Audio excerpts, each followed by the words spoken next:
Bonjour tout le monde, je me présente, je suis le professeur Mekki Azdin, chef de service de pédiatrie B au niveau du CHU UCND, hôpital Nafissa Hamoud. Alors aujourd'hui on va parler d'un sujet qui est quand même assez fréquent en pédiatrie, je dirais fréquent en matière d'urgence pédiatrique, c'est les convulsions fébriles. C'est les convulsions fébriles qui touchent bien entendu le nourrisson. Qu'est-ce que c'est quoi les convulsions fébriles? Comment on définit les convulsions fébriles? Une convulsion fébrile, déjà, elle survient surtout chez le nourrisson entre 12 mois et 24 mois, c'est-à-dire entre 1 et 2 ans, avec un pic de fréquence à 18 mois. Ce sont des crises convulsives qui surviennent et qui sont associées plutôt à de la fièvre. Et bien entendu, ce n'est pas tous les enfants qui font de la fièvre qui convulsent. Il y a quand même 2 à 3% de ces nourrissons qui convulsent avec de la fièvre. Pourquoi?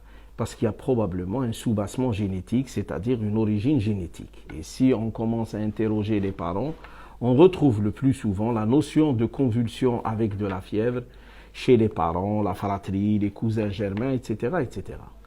Mais avant de parler de convulsions fébriles, un nourrisson qui se présente aux urgences parce qu'il convulse, parce qu'il fait de la fièvre, il faut surtout éliminer une affection dangereuse qui est la méningite.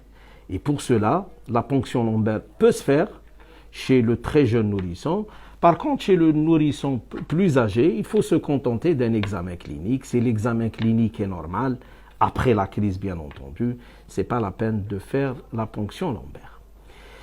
Et les convulsions fébriles, pourquoi elles surviennent? Elles surviennent pour un tas de raisons. C'est vrai qu'il y a la fièvre, mais il n'y a pas que la fièvre. Il y a la génétique, mais il n'y a pas que la génétique. Il y a une réponse inflammatoire du cerveau qui est un tout petit peu particulière chez ces nourrissons. Quant à l'origine de la fièvre, elle est le plus souvent due à une infection virale des voies aériennes supérieures, c'est-à-dire des rhinopharyngites, des angines, des otites le plus souvent. Et c'est bien de classer les convulsions fébriles en fonction qu'elles soient simples ou complexes. Pourquoi cette classification ou cette distinction? Ça nous permet un tout petit peu d'orienter les examens, mais surtout, d'établir un pronostic. On sait que les convulsions fébriles sont très bénignes. Elles sont le plus souvent bénignes. Bénignes dans le sens où l'enfant peut refaire une crise ou 2 crises ou 3 crises, mais il va garder un développement normal, une intelligence normale, il va être scolarisé normalement. Cette convulsion fébrile est dite simple lorsqu'elle survient chez un nourrisson de plus de 12 mois, lorsqu'elle est généralisée, c'est-à-dire elle n'intéresse pas un côté, lorsqu'elle n'est pas prolongée dans le temps, c'est-à-dire lorsqu'elle ne dure pas plus de 5-10 minutes, et bien entendu lorsqu'elle ne se répète pas dans la journée, c'est-à-dire dans les 24 heures. Ces convulsions fébriles simples ne nécessitent aucune exploration, même pas un EEG, et le traitement antiépileptique au long cours, malheureusement, qui est le plus souvent prescrit chez ces enfants parce qu'ils récidivent, parce qu'ils refont 1 ou 2 ou 3 crises, n'est pas justifié du tout. À côté de ces convulsions fébriles simples, il y a les convulsions fébriles complexes. Pourquoi on les qualifie de complexes? Parce qu'elles surviennent chez un nourrisson moins âgé, c'est-à-dire moins de 12 mois, parce que les crises sont le plus souvent focales, c'est-à-dire elles intéressent une partie du corps, et elles sont durables dans le temps, c'est-à-dire elles sont prolongées, voire même se répéter dans la journée. Pourquoi elles sont dites complexes? Elles sont dites complexes parce qu'elles viennent le plus souvent annoncer une épilepsie complexe, comme le syndrome de Dravet que les pédiatres connaissent très très bien actuellement, qui est une forme d'épilepsie génétique. Et puis elles sont dites complexes, pourquoi? Parce qu'une convulsion, lorsqu'elle est focale et prolongée, peut entraîner ce qu'on appelle un syndrome HH, c'est-à-dire hémiconvulsion, hémiplégie. Et cette hémiplégie, elle est le fait des remaniements inflammatoires du côté opposé à la crise. Maintenant, concernant la prise en charge, lorsqu'un enfant arrive aux urgences, il arrive le plus souvent calme, libre de crise, puisque la crise, elle survient à domicile, voire lors de son acheminement à l'hôpital. Et là, il n'y a rien à faire. Il y a des mesures antipyrétiques. Il faut traiter l'origine de l'infection, bien entendu, qui est virale. Donc, le plus souvent, elle ne mérite pas un traitement antibiotique. Et puis, il faut voir, est-ce qu'il faut faire ou non une PL. Là, je l'ai si bien dit, je l'ai bien dit tout à l'heure. Lorsque ça survient chez un nourrisson de moins de 9 mois, il vaut mieux faire une PL pour éliminer justement une méningite ou une encéphalite qui est une infection du système nerveux central qui est très très grave.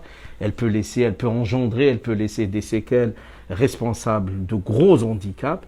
Et bien entendu, c'est l'examen clinique est normal. Si l'enfant est plus âgé, là, c'est selon l'expérience du pédiatre, il peut bien entendu ne pas réaliser cette ponction lombaire qui est quand même assez douloureuse. Après, lorsqu'il s'agit par contre d'une convulsion complexe, là, à mon avis, il faut faire le point. Il faut voir si l'enfant n'a pas, dans ses antécédents, n'a pas fait des crises antérieures. Et s'il a fait des crises fébriles antérieures d'un côté, ça peut rentrer dans le cadre de ce qu'on appelle un syndrome de Dravet, mais ça demande un avis beaucoup plus spécialisé. Ces enfants qui font des convulsions fébriles complexes nécessitent par contre au moins un électroencéphalogramme et bien entendu le traitement anti-épileptique qu'on encourt, c'est au cas par cas. Maintenant, les parents posent le plus souvent une question qui est pertinente. Est-ce que mon enfant va récidiver à chaque fois qu'il va faire de la fièvre? Et c'est une question qui est, je dirais, justifiée. Alors le médecin doit être capable de calculer le risque de récurrence. Et ce risque de récurrence, il est fonction de plusieurs paramètres. Le paramètre majeur, c'est l'âge, lorsqu'il est inférieur à 12 mois. Le deuxième facteur de récurrence, ce sont les antécédents familiaux de convulsions fébriles, chez les ascendants, c'est-à-dire les parents, ou chez la fratrie. Le troisième facteur de récurrence, ça c'est beaucoup plus, je dirais, il est beaucoup plus subjectif, c'est bien entendu la faible intensité de la fièvre au moment des convulsions. Et bien entendu, si on a 3 facteurs de récurrence, on a plus de 75% de risque de récidive. Si on a 2 facteurs, c'est plus de 50%. Si on a un facteur, c'est plus de 25%. S'il y a 0 facteur, le risque de récidive est de 1/10, c'est-à-dire de 10%. Et bien entendu, lorsque les récidives surviennent, ils surviennent dans l'année qui suit la convulsion fébrile. Voilà ce que je peux dire sur les convulsions fébriles, mais retenir surtout que les convulsions fébriles sont le plus souvent bénignes. C'est des convulsions qui ne nécessitent ni exploration, ni traitement au long cours. Et bien entendu, veiller chez le jeune nourrisson qui convulse avec de la fièvre à éliminer surtout une méningite ou une encéphalite qui est bien entendu, qui sont des infections du cerveau graves qui peuvent laisser des séquelles importantes. Et je vous remercie.